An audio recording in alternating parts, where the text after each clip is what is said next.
Has this ever happened to you?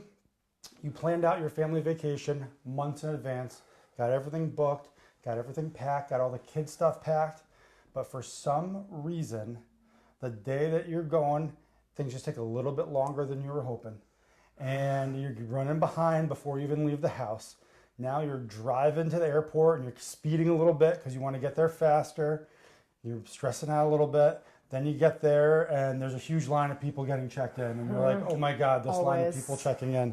And so you're looking at your watch, you're looking at the line, how quick is it moving? Am I gonna make it? Then you get through that and then there's a security line and you're like, oh my God, is this gonna happen? Am I gonna make it?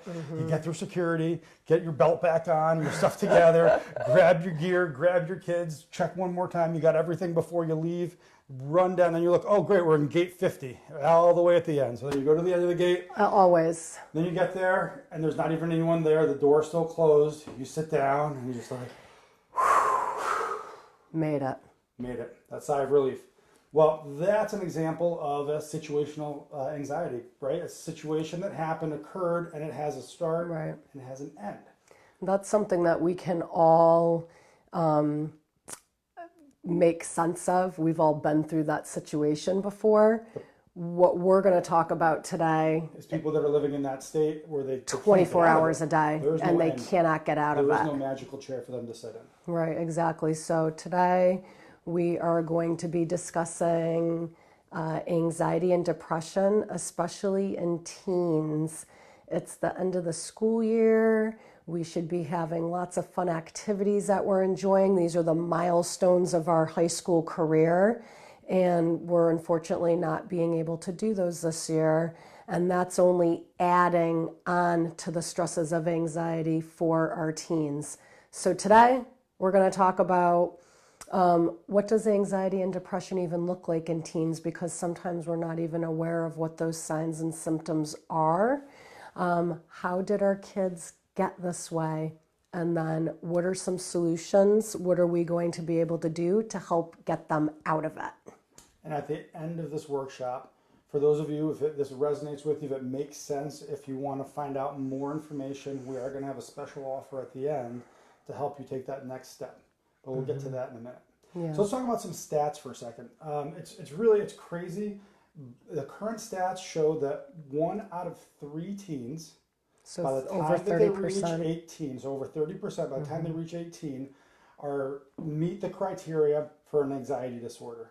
1 in 3 kids will meet that criteria for anxiety disorder by the time they get to age 18. I hate that. And in the last decade, in the last 10 years, we have seen double the hospitalization for suicidal teens, double the rate in the last decade.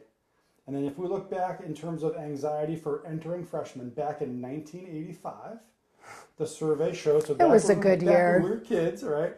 Back in 85, about, was it 18% of incoming freshmen felt overwhelmed by everything that they had to do to be a high school kid. Fast forward to 2016, 41%. 41% of kids, so I mean, well over a third, feel overwhelmed by what they have to do to be a high school kid. And that was 2016, so I'd be really curious to see what it's going to be the next time that they run those numbers. We know it's going to be higher, not lower, right? So what does anxiety even look like? It's looking like your teen is avoiding situations when they get stressed. They're barricading themselves. They're going to shut down. They're barricading themselves in their room. If they're, they have super high energy, they're overachievers. Because they're overachievers and always feeling the need that they have to be getting stuff accomplished all the time, they're using lots of caffeine. They're drinking energy drinks, which is going to only increase the stress and the anxiety. They're not sleeping because they're just going 1,000 miles an hour on the inside all the time. So they're not sleeping. They're totally exhausted. They're tired all the time. just all the time. Like, how are you? I'm tired. I'm exhausted. They're in fight or flight mode all the time. They're running on max gas all the time. Because they're on maximum all the time, they're getting sick very frequently. It seems like they're always having to go to the doctor for another illness because their immune system is being shoved so far down because they're in anxiety living all the time. They don't open up. They're blowing up.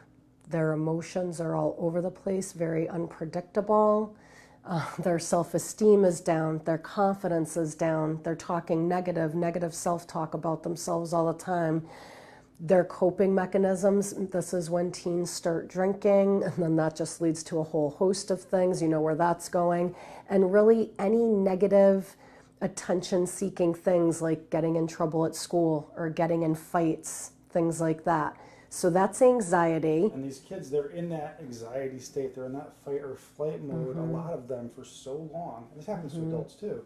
But their body just can only take so much, and then a shift happens.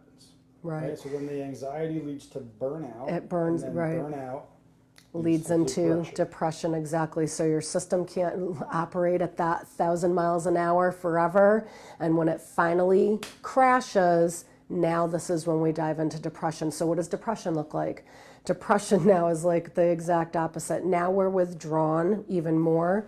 We're still tired because we're just completely have no energy.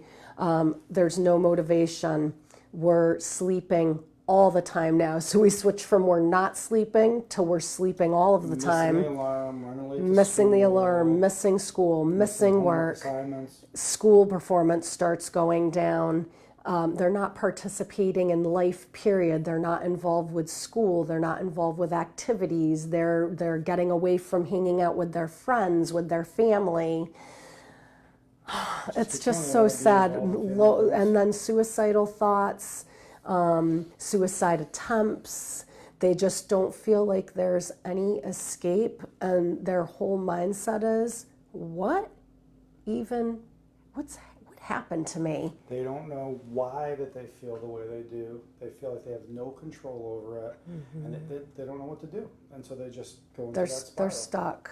So let's talk about why. What causes this? What stress? causes? Why are they in that state? You And know? it's a simple, And hard yeah. answer. The simple answer The is short answer: stress. stress. Stress is what's causing anxiety and depression. Now, yeah, of course, well, stress. We all know that, but it comes in 3 different forms. And really, it's not just stress, but it's the stress at a higher level than your body can adapt to or handle.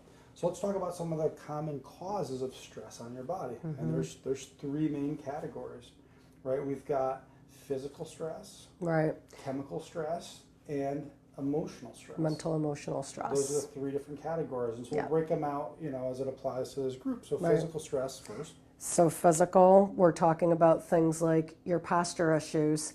This business, how many of you seen your kids doing this on their phone with their head in this position? That's a lot of stress in the body. How about they're sitting on the couch, totally slouched? You know what I'm talking about. And they're looking at the phone. Curled up in a ball. Sports as well can cause stress, trauma. All kinds of screen time, video time, the positions that they're sitting in at their desks for school and for homework, and then a lack of activity, which is then going to cause a lack of core strength, which is just going to cause an even bigger issue in regards to your posture. So those are forms of physical. And then, of course, like the things that are those are the more, to the trained eye. Did we even say who we were? I don't think we did. So Dr. Chris, Vivo Chiropractic. We just got to jump right in. I know. Well, because we've been really excited to do this exact one because it's so pertinent right now. There's personal aspects as well. Well, right. So those physical ones are things that we see and are trained to see. Then you have the more common physical components of you fall down and get hurt, you flip off your bike, you get knocked on your butt on the soccer field. So those are the things that you're really aware of, I got a physical injury. Last weekend when I watched my 2-year-old fall off the high top chair and land on his head and his legs flipped over his body. That's physical stress. Yeah, that sucked. Yeah, that was not fun. All right, so those are the physical ones. Getting back on track. Chemical. So chemicals. can be environmental chemicals, but the biggest thing with the teen population is what they're eating and drinking. Yes. You know, and that gets back again to what Dr. April was talking about, the energy drinks, the high level of caffeine, and oftentimes, unfortunately, a low level of water consumption. So not balancing out the coffee and the water. So that's a major stress in the body. Then somewhere in there, when we start getting out and hanging out outside of the house with our friends, we end up eating tons of junk food, all kinds of fast food and candy and chip, you know, all the good stuff. You know, so all the unhealthy things that add even more toxins into the system and add more stress to the system. So that's detracting again. All those that pile up, build up, and they detract on your body's ability to adapt to stress. Alcohols, sugars, I know that's going to go with candy. Tobacco, vapes, all that stuff now. Oh my gosh. You know, it's horrible. We were talking about this, and I can't even believe I'm about to say this, and I know you won't either. We were talking about different chemical stressors, and I said cigarettes, and then I said, do kids even smoke cigarettes anymore, or is everybody just vaping? And then I said the words that I can't even believe I'm about to say was, if I found out my kid was smoking, I'd literally rather find out they were smoking cigarettes or tobacco over vaping, because there's so many chemicals in there. So bad, but that's bad. That's a long conversation. Yeah, well, so just bad, you know, bad chemicals, and then very bad. for girls, makeup with so many toxins in them. Like most of the makeup that we buy has lead in it. That's something we're not even aware of. So chemical stressors. And then emotional. And then emotional. This is really the biggest category. So complex. And has such a deep effect on the body. Right. You know, going back to stuff we already touched on, the pressure to succeed in school. I mean, Peer pressure. Our first grader had to write a 5-page story. That not just like any story, there was criteria for it. It had to have the people moving from different scenes. It had to have quotes, direct quotes from people in the story. He's in first grade. I think in first grade I was still figuring out how to spell my name. I don't know. So it seems like things have accelerated for these kids. You know? Yeah. And that was 1 week. And then after he got done with that paper, then he had another 5-page paper the next week, like 1 week right after the other. And he's 7. So I mean, I don't know, what are they doing in high school now? Are they writing theses? I don't know. Sure. Maybe some people can let us know what's going on there. So I know that that part is a big mental stress for the kiddos. Obviously, is just trying to be, you know, good and do well and perform well in school. And we want our kids to perform well, but sometimes that adds, you know, stress to them. But that's just one piece of the puzzle. Carla, we're glad that you found us too. I hope this is resonating with you. So yay. Emotional stressors. So peer pressure, bullying. Trying to fit in, especially as a freshman. Yeah, testing and test scores, getting prepared to go to SATs, college or enter high school, changing schools, and all of those going from elementary to junior to high school, those transitional periods, super stressful. Work, school, hanging out with your friends, balance, that juggling stress. act. That's the other piece of it, which goes into then the social media aspect. Right. And there's a lot of stress and now cyberbullying and all this other stuff that, again, adds more to the plate. You know, once we talked about before, the body can only handle so much stress before there's a failure. So if you start piling on physical stress, emotional stress, chemical stress, and it just keeps adding up. I'm stressed just talking about it. You get to a point and the body can't take anymore, and that's where these conditions come to. So what are some solutions? So the solution is to decrease stress. And wherever you can. And to modify each of those categories, to pay attention to your posture, to take breaks when you're on screens, to give yourself more time. Like if give you yourself an hour to the airport, we wouldn't have been late that day. Right. To eat more vegetables and fruits versus junk and candy. We're not saying don't eat that stuff. Everybody eats it from time to time. Just don't eat it every day.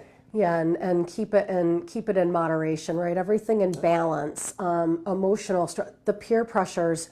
Are there those friends that you know that when they're always adding a negative comment to you or talking nasty about you, just stop following. Get rid of them. If they're not increasing, right, the value or your enjoyment in life, then if they're not bringing, involved there? Yeah, as far as I'm concerned, joy and happiness are the main factors there. And if you're not getting that from the people around you, from your friends, your peers, your co-workers, your family, then it's just not, there's no room for them in your life. And then you have to decide how to go about that. Right. So, but we do fully realize that we only have control over a certain amount of this external stress. You know, assignments are due, deadlines are there.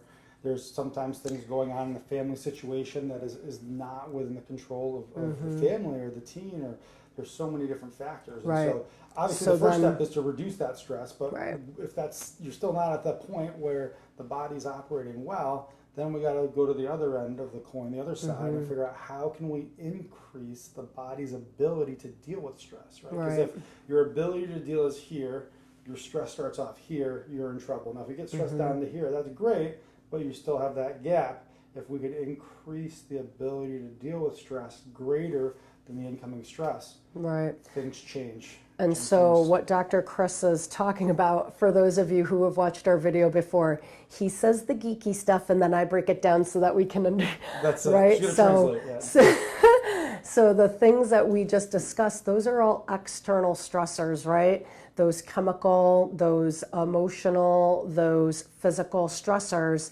And now what Dr. Chris is talking about, we can modify those to a certain degree. They're always going to be there. So we do our best in that category. And then now, how is our body's internal ability to adapt and deal with the stresses? And so that is where two other solutions come in. So I think one of them is definitely, you know, we talked about therapy, going to therapy and being able to be sitting down with a trained professional who's going to be able to guide you down the right paths of, you know, analyzing the patterns, trying to find the causes, giving you tools, giving you techniques to help get you through the day. I didn't mean to cut you off, sorry. So that you can have these things to fall back on when you do feel the anxiety and the stress starting to creep up and get higher in your day.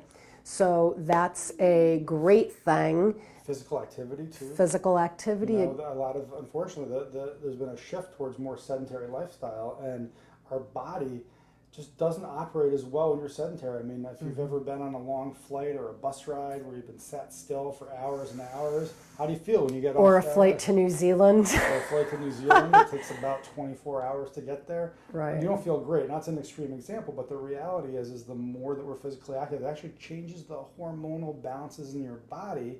And brings you and regulates you back to being more active. Right. They say that sitting is the new smoking. So if you sit for more than 4 hours a day, it increases your risk of cardiovascular disease, increases your risk of stroke and cancer, and high cholesterol and cancer. death. Yep. So it's crazy Because it just is increasing the amount of toxicity in your body and the lack of motion. Just there's no circulation without proper motion. Exactly. So those are some of Those are some of the things that we can do to help shift the internal. And then where we come in to help with that is with assessing the amount of internal stress within your nervous system, which is what controls our entire bodies, all of our organ systems, right down to each individual cell in our entire body.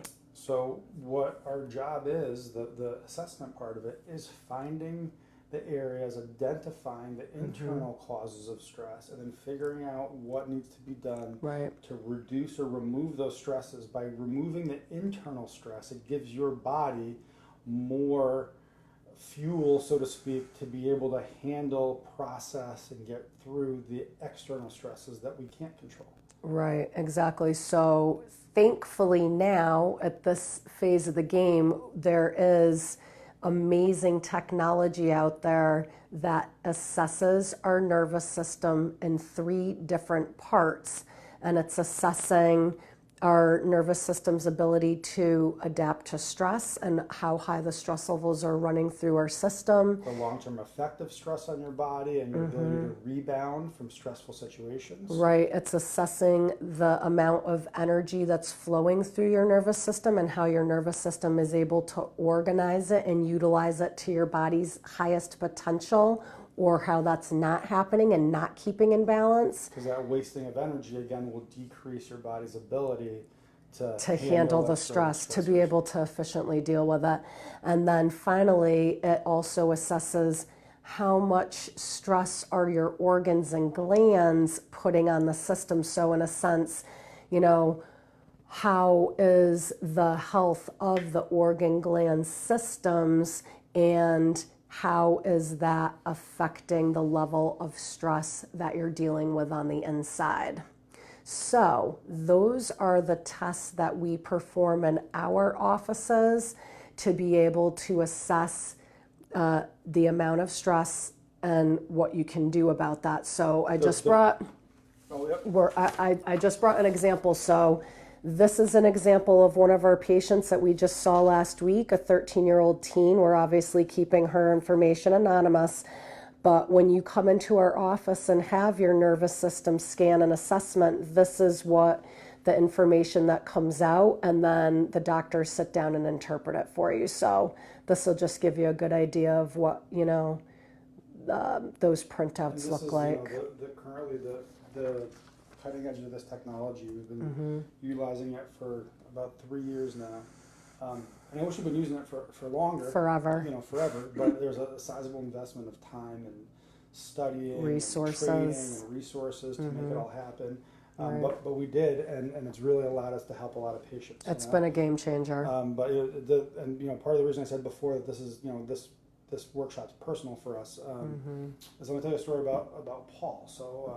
So Paul suffered from depression, and in some of the classic cases, so he was in his, you know, late 20s, pushing into the 30s, and was still living at home, pretty socially detached, mostly just was on the internet, played some video games, just not happy. There was times where his family wouldn't see him. He wouldn't come out of his room for days at a time. I mean, I guess he'd come out at night when they're sleeping. I don't know.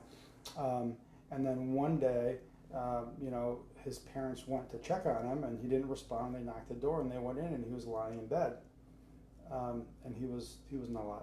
He had passed away. And when I say passed away, I mean he committed suicide. The research showed that he had on his computer looked up ways to kill yourself, and he ordered poison online and had it shipped to the house, and he took it, and according to the autopsy, he'd been dead for about a day and a half by the time his parents found him, which was just so sad. And they didn't even know that this was coming. I mean, they knew he was depressed, but it had been going on for years, and they were totally blindsided by this, you know, in their house. And Paul's my cousin, and so so that really just sort of changed for me how I looked at depression in particular, and made it, you know, made me realize how dangerous it is, and how it can really change the lives of not just a person but their whole family. Yeah, your whole family. So, exactly. But it doesn't have to be that way. We didn't have the technology to scan Paul, and he lived in Canada, so I didn't even have access to really eval him. Right. But I wish I did back then, because maybe we could have prevented it. But so instead, on the flip side, let's talk about a story that did not end that way, which is obviously our best case scenario.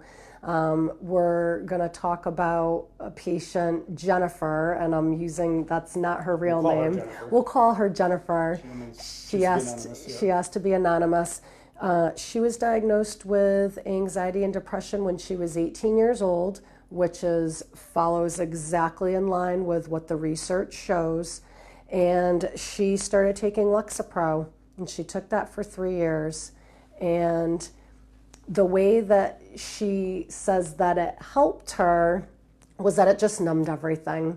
So she didn't feel the sadness as much, or the anxiety as much, or the fear as much. She just really didn't feel anything at all. She just felt numb, and you know, and lived like that. It had side effects from the Lexapro of stomach pains and nausea, and just nothing was actually getting solved. It just was being masked with numbing drugs. So even with the prescriptions, she still was suffering from massive anxiety attacks. And after that happened enough times, she just started thinking to herself, is this my life? Is this the way that it's going to go for me? Like, is this all, this is the best that it's going to be? No one was really giving her any hope at that point. They the Lexapro plan didn't have an end date. There wasn't like you just take it for this long and then you'll be better. The right? doctor who prescribed the Lexapro to her said, you could go to therapy if you wanted to, but you don't have to. So that wasn't even something that she was recommended to try. She was sick of taking the drugs and still feeling the anxiety and panic attacks. So she decided, this isn't working for me. She ended up finding a therapist. The therapist was excellent and gave her tons of tools and techniques to be able to deal, as we said earlier, with those stressors through the day to help her get through the day. She started coming lower and lower and less on the Lexapro. There was definitely that time of having to get through the withdrawals and getting the drugs out of her system. And then she discovered chiropractic. And she didn't come to chiropractic for anxiety and depression, but man, did it help. And she couldn't believe it. Her family couldn't believe it.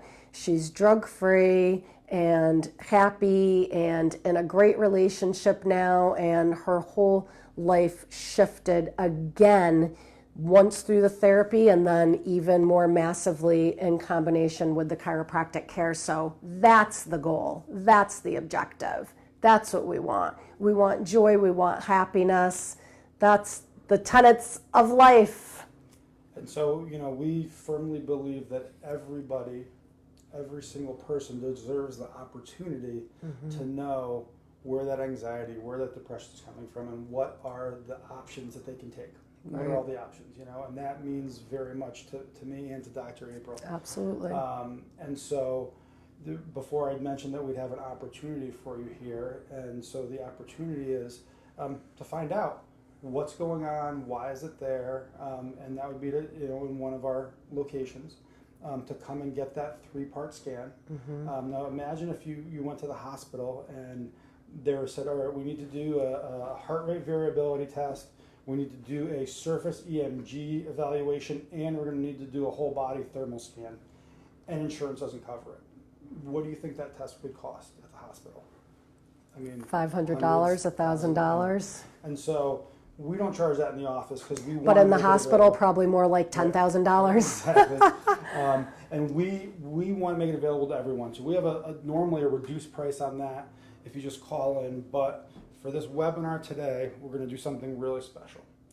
First, we're going to drop that fee even lower. So the entire evaluation and reviewing the findings, we're going to offer for $47, and that's only this week. You have to call this week to schedule, and you have 2 weeks to come in for the evaluation after you make contact with the office. But we're going to step it up another level. Not only are we going to offer it and make it affordable for everyone, but we're going to take that money and we're going to donate every cent of it to the National Family Wellness Alliance, and that Alliance supports chiropractic, pediatric, and adolescent research. So that fee, in effect, is actually a donation that not only could help you to potentially find out what's going on with you or your child, but is going to even pay it forward to help other children in the future with the data that we get from this research. Right, I mean, and just think, we just said 1985, 18% of incoming freshmen feeling overwhelmed with what they have to do. 2016, that number is at 41%, more than double. And what do we? And we guarantee it's higher now, right? And so the bottom line is, we think everyone deserves the right to at least know. They deserve that opportunity to find out where the cause is, what's going on, what the options, and that's what we're offering here. We'll put a link down below that has all the details once again. And if you have any other questions in the comments, or you want to private message us at the office, you can call anytime, you can email us. All the usual ways. You can even pick up the telephone and actually call and talk to us. You can put a stamp on an envelope and put it there, but I don't know if you have to FedEx it if it's going to come by the end of the week. So all the usual ways to get a hold of us. I don't want to end it on joking around. The bottom line is anxiety and depression. It's not. It's not a joke. But it's not a joke, certainly not. And it's not something that people are just cursed with. there's a cause. Yes. And if it's not getting resolved, it just means that you haven't uncovered or discovered the cause. And we're just offering one other opportunity to discover one other cause. And does it help everyone with anxiety or depression? No, it doesn't. But it's worth the time to find out if it's an option, and then you can make your decisions from there. Exactly. And so, as always, we're here to help and pass along as much information as possible. Yeah. Stay tuned for our weekly or bi-weekly workshops and webinars. Oh, and I also wanted to say, if somebody has shared this and you're viewing it from outside of our area, then you can actually go to, and we'll put the link there as well, you can go to the National Family Wellness Alliance to find a chiropractor that uses the same technology in your area. So please share if there's somebody that you love that you think should watch us, because our mission also is to get everybody to a chiropractor and find out if this technology can be something to help give you another piece of the puzzle to help you figure out what you can do to get through this. And you could literally save someone's life. Yes. It's just a click. So let's do that, and let's, help our brothers and sisters and loved ones. And as always, any questions, as Dr. Chris said, just reach out and we will do our best to get you the right answers. And thanks for everyone who logged on live today. Yes. We look forward to seeing you maybe at some of our future talks. Yes, we would love that. As well. And, so everybody be well, and as always, go Vivo.